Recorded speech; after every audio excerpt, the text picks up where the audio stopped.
लाजा पड़ा न से उहर में फलना बाहुई जुअन कान बुढ़ी उमेरे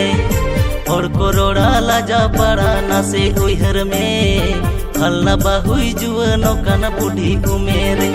एगो माँ बता में मने गोटाई में और को दिन जीवन तालांग सुख दे खांडा में माँ बता में मने गोटाई में और को दिन जीवन तालांग सुख दे खांडा में।